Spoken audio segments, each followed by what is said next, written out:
Good morning, students.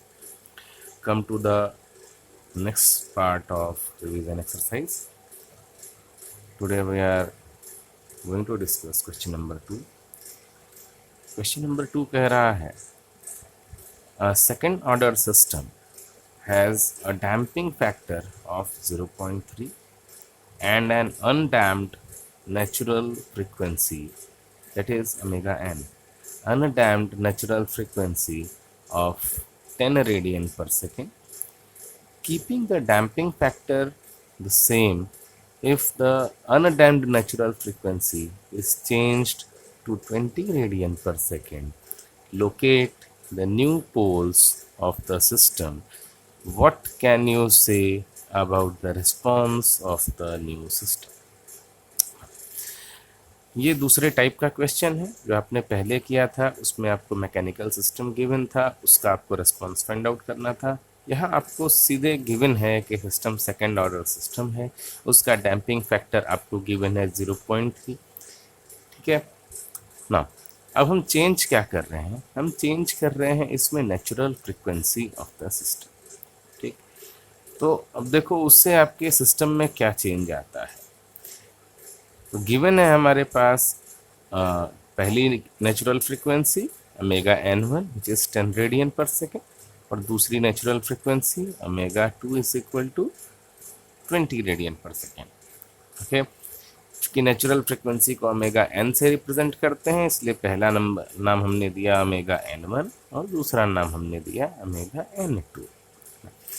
We know that damped natural frequency omega d is equal to omega n under root 1 minus zeta square. We know that damped natural frequency omega d is equal to omega n under root 1 minus zeta square. यहीं से हमने चूँकि natural frequencies दो हैं तो damped frequencies भी दो होंगी, यहीं से हमने दो डैम्ड फ्रीक्वेंसीज फाइंड आउट की, पहली ओमेगा d1 और दूसरी omega d2। So omega d1 हमारी कैलकुलेट होकर आती है 9.54 रेडियंस पर सेकेंड, ओमेगा d2 कैलकुलेट होकर आती है 19.08 रेडियंस पर सेकेंड। ओके, आप वैल्यूज़ पुट करेंगे ओमेगा n और जीटा की, तो वैल्यूज़ यही आएंगी, कैलकुलेट करके देख लेना। अब यहाँ से जब हम अपने पोल्स फाइंड आउट करते हैं तो सिस्टम के पोल्स क्या होंगे। जो आपका सिस्टम होता है omega n square divided by s square plus 2 zeta omega n s plus omega n square. यहाँ से आपका ये जो कैरेक्टरिस्टिक इक्वेशन निकल के आता है, दिस इज इक्वल टू 0। यहीं से तो आप सिस्टम के पोल्स फाइंड आउट करेंगे सेकेंड ऑर्डर सिस्टम के। तो सेकेंड ऑर्डर सिस्टम के पोल्स जब आप फाइंड आउट करेंगे तो वो क्या निकल के आएंगे, minus zeta omega n plus minus J omega D, और इसको जब एक्सपैंड करते हैं तो क्या आता है, minus zeta omega n plus minus J omega n under root 1 minus zeta square. आप इसको सॉल्व करेंगे तो यही आएगा, देख लीजिए। यहाँ पर आप श्रीधराचार्य फॉर्मूला लगा दीजिए, s is equal to minus B, B यहाँ पर क्या है 2 zeta omega n, so minus 2 zeta omega n plus minus under root B square minus 4ac, B again 2 zeta omega n square करेंगे तो 4 zeta square omega n square minus 4ac, a की value यहाँ 1 है, तो 4 into C कितना है omega n square divided by 2a, a की value again 1 है तो क्या हो जाएगा 2। अब इसको जब आप सॉल्व करेंगे तो यहाँ से 2 कॉमन हो जाएगा और ये बन जाता है minus zeta omega n plus minus, यहाँ से दोनों जगह ओमेगा n स्क्वायर है, दोनों जगह 4 है, उसको कॉमन करते हैं तो ये बन के आ जाता है 4 omega n square zeta square minus 1 divided by 2। इस 2 से इस 2 को कैंसिल आउट कर दो, जब ये 2 बाहर आता है तो यहाँ से भी ये 4 कैंसिल आउट हो जाएगा। इस 4 को जब आप अंडर रूट से बाहर लेंगे तो ये 2 हो जाएगा ना। अब ये बन के आ जाता है आपके पास relation minus zeta omega N plus minus omega N under root zeta square minus 1। चूंकि ओमेगा डी क्या कहता है, omega D is equal to omega N under root 1 minus zeta square. हमारे पास क्या है, जीटा स्क्वायर माइनस 1। तो इसको जब थोड़ा सा मैनिपुलेट करेंगे तो ये बन जाएगा plus minus omega N under root minus 1 under root 1 minus zeta square, and this term is nothing but j. So we have the solution, we have the roots minus zeta omega n plus minus j omega n under root 1 minus zeta square और j omega d, right ना। तो यहाँ से हमें poles मिले, इन्हीं poles की values हम पुट करेंगे जीटा और ओमेगा एन की अलग अलग। तो पहले जब ओमेगा एन की हम वैल्यू पुट करेंगे ओमेगा एन 1, तो वहाँ से हमारे 2 पोल्स आएंगे P12। फिर जब हम ओमेगा एन की वैल्यूज पुट करेंगे ओमेगा एन 2, तो वहाँ से 2 पोल्स आएंगे P34। तो ये 4 पोल्स हमारे पास आ गए। इन चारों पोल्स को हमें लोकेट करना है। क्वेश्चन क्या कह रहा है, क्वेश्चन आपसे यही कह रहा है, locate the new poles of the system, ठीक ना। तो अब जो न्यू पोल्स होंगे वो आपके -6 प्लस माइनस j 19.08 पर होंगे। तो हमने क्या किया, -6 रियल एक्सिस पर लिया, 19.08 हमने इमेजिनरी एक्सिस पर लिया और इन पोल्स को हमने लोकेट कर दिया, ठीक है। और जो पुराने पोल्स थे वो क्या हो जाएंगे, -3 रियल एक्सिस पर, 9.54 आपके जे ओमेगा एक्सिस पर। तो ये वाले पोल्स आपके हो जाएंगे पुराने वाले और ये वाले पोल्स हो जाएंगे नए वाले। और आप ध्यान दें, दोनों ही पोल्स लेफ्ट हैंड साइड में हैं आपके एस प्लेन में, इमेजिनरी एक्सिस के लेफ्ट हैंड साइड में है एस प्लेन में। सो सिस्टम हमारा अभी भी स्टेबल है। चूँकि जीटा की वैल्यू आपकी चेंज नहीं हो रही है, जीटा 0.3 था, 0.3 है, तो जीटा की वैल्यू चेंज नहीं हो रही है, इसलिए आपका जो रिस्पॉन्स आएगा, चूँकि जीटा इज लेस दैन 1, तो उसका जो रिस्पॉन्स आएगा वो हमेशा अंडर डैम्ड रिस्पॉन्स होगा, ठीक है ना। नेक्स्ट क्वेश्चन,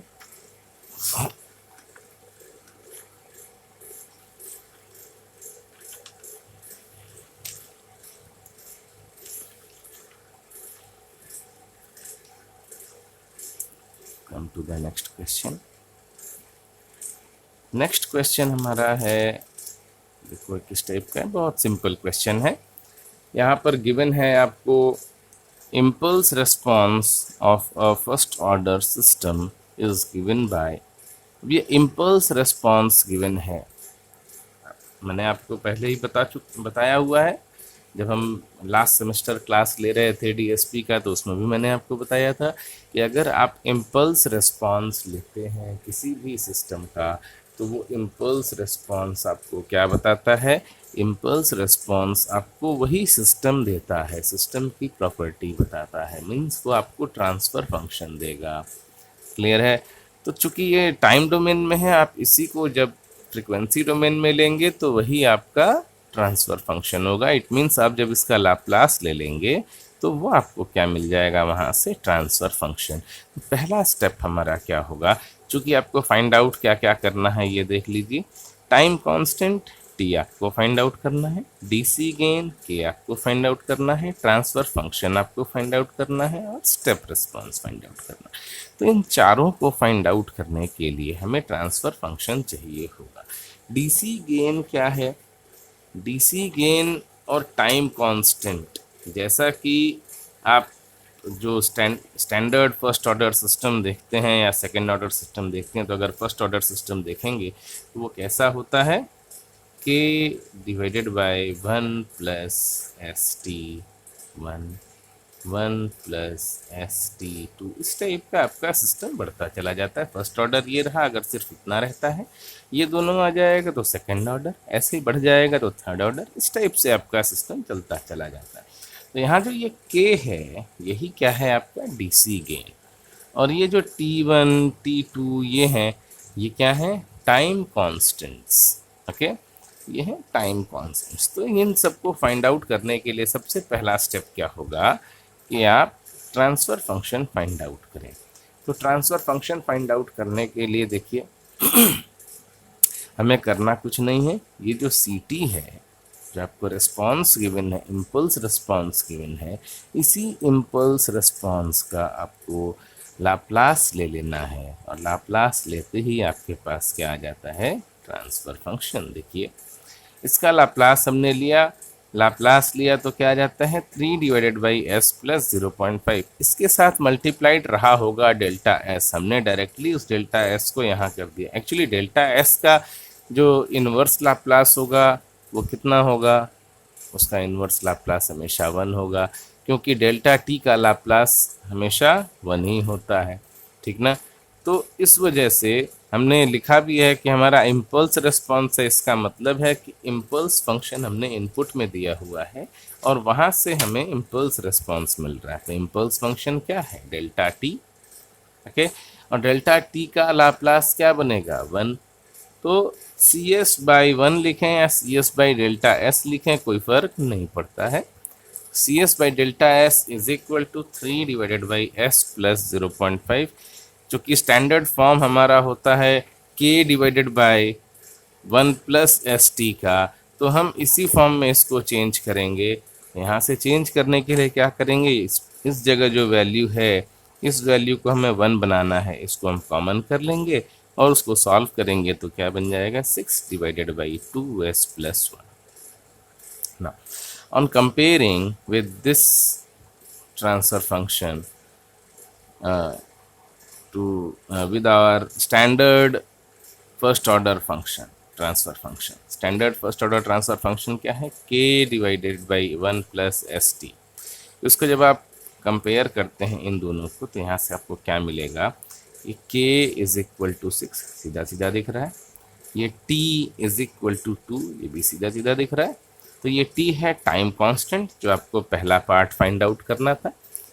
ये k है आपका DC गेन, जो आपको दूसरा पार्ट फाइंड आउट करना था, ठीक है। तीसरा ट्रांसफ़र फंक्शन खुद आपको कैलकुलेट करना था, तो आपने सबसे पहला काम वही किया है, ट्रांसफ़र फंक्शन फाइंड आउट किया है। चौथा लिखा है स्टेप रेस्पॉन्स फाइंड आउट करने के लिए। तो स्टेप रेस्पॉन्स फाइंड आउट करने के लिए देखिए हम क्या करेंगे, ये है इम्पल्स रिस्पॉन्स। इम्पल्स रिस्पॉन्स से हमने ट्रांसफ़र फंक्शन निकाला, ट्रांसफ़र फंक्शन क्या आया, C S upon delta S. अब अगर हमें स्टेप रेस्पॉन्स चाहिए तो ट्रांसफ़र फंक्शन को और हम क्या लिख सकते हैं, C S upon R S. यही आर एस जब इम्पल्स फंक्शन बनता है तो वो क्या हो जाता है, इम्पल्स रिस्पॉन्स देगा सी एस को, और यही आर एस जब स्टेप फंक्शन बन जाता है तो वो क्या देगा, सी एस हमें स्टेप रिस्पॉन्स। क्लियर है। तो स्टेप फंक्शन के लिए जो आर एस बनेगा, ये आर एस क्या हो जाएगा, 1 बाय एस। ठीक, तो बेसिकली हमें करना क्या है, इस आर एस का मल्टीप्लिकेशन कर देना है अपने ट्रांसफ़र फंक्शन में, और उसको इन्वर्स लाप्लास लेकर आप सॉल्व करेंगे तो आपका रिस्पॉन्स आ जाएगा, स्टेप रिस्पॉन्स कैलकुलेट हो जाएगा। क्लियर है। तो देखिए क्या किया गया है इसके बाद, नेक्स्ट पेज।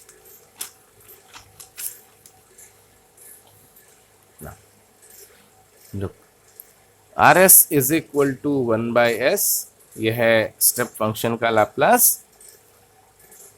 हमने क्या किया, सी एस कैलकुलेट करने के लिए आर एस का मल्टीप्लिकेशन किया अपने ट्रांसफ़र फंक्शन के साथ। सी एस यहाँ है, इसके साथ हमने जो मल्टीप्लाई किया था, इसको फिर हम पार्शियल फ्रैक्शन से अलग अलग करते हैं।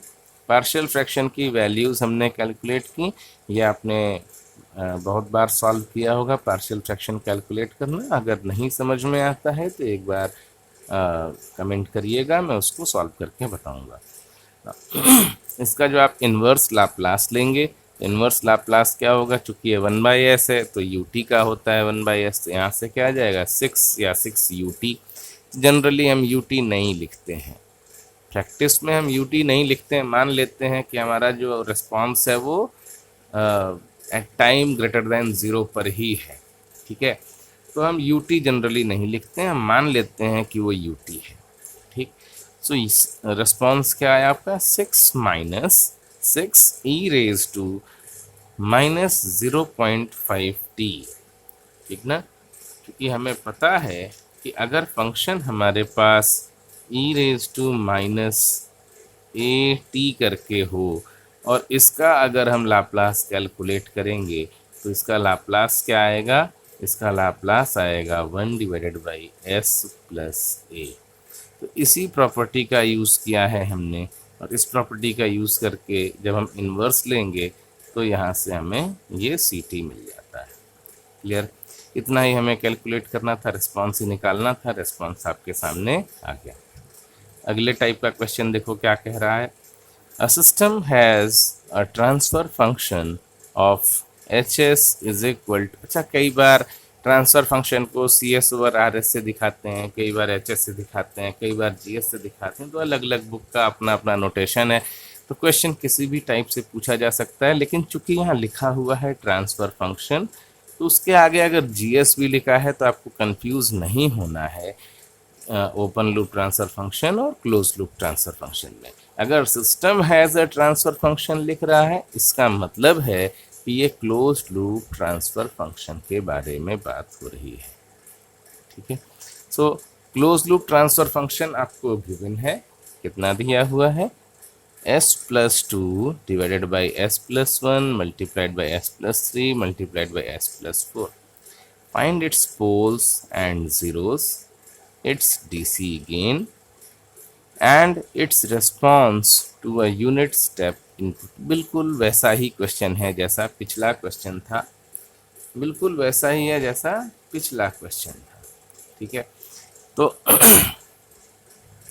हमें क्या करना क्या है, हमें सबसे पहले एक काम करना है, हमें इसको जो आपके पास सिस्टम गिवन है इसका unit step response find out करना है, ठीक ना। डीसी गेन आप देखेंगे, डीसी गेन हमें कैलकुलेट करने के लिए कहा है तो 1+st का टर्म होता है, ठीक ना। तो हम क्या करेंगे, हर जगह ये जो वैल्यू हैं इनको 1 बनाएंगे। इसको 1 बनाने के लिए यहाँ से 2 कॉमन किया, यहाँ से 3 कॉमन किया, यहाँ से 4 कॉमन किया, तब जो वैल्यूज़ आई वो वैल्यूज़ हमें क्या क्या मिलेंगी, देखो मैं करके दिखा देता हूँ। यहाँ पर क्या है s+2 divided by s+1 s+3 s+4, ठीक। यहाँ से हम क्या करेंगे 2 कॉमन करेंगे, ये बन जाएगा 1/2s+1 डिवाइडेड बाय s+1। यहाँ से 3 कॉमन करेंगे तो यहाँ 3 आ जाएगा, यहाँ से आ जाएगा हमारे पास 1/3s+1, और ये जो लास्ट है यहाँ से हम मल्टीप्लाइड बाई 4 यहाँ कर देते हैं और ये बन जाता है 1/4s+1, ठीक है। तो ये सॉल्व करने पर आपका बन जाएगा 1/6, 1 + 1/2s divided by 1 + s, 1 + 1/3s, 1 + 1/4s। अब देखो ये जो 1/6 है, यही 1/6 क्या है आपका डीसी गेन, ठीक है। यही 1/6 क्या है आपका डीसी गेन, ठीक।